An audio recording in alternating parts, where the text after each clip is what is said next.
ئەڵێن باخەڵت پڕ بێ لە پارە، خزم و بێگانەت لە دەورە دیارە. من ئەڵێم دۆستێ کە بۆ پارە بێ، ئەبێت چاوبرسی و گەدا چارە بێ. ئەجینە دیارە پیاوی دەوڵەمەند، پارەی خۆی بە کەس نادە بێگوبەند. دۆست ئەو دۆستەیە بۆ کردەوەی چاک، خۆشەویستت بێ بە دڵێکی پاک.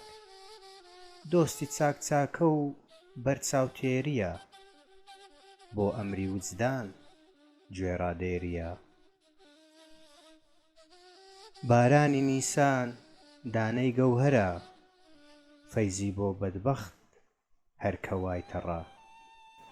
ئیتر وای کەوتەوە سەرکار، خرید و فرۆخت کەوتە ناو بازار.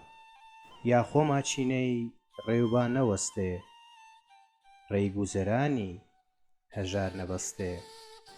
زۆر چەتون دەڵێن نان وا لە خاکە، بە کرێکاری چەتتە چت ناکە. ئەم جارە پەکمان کەوت لەبەر باران، هەفتەی ئایندە دەچینە سەیران.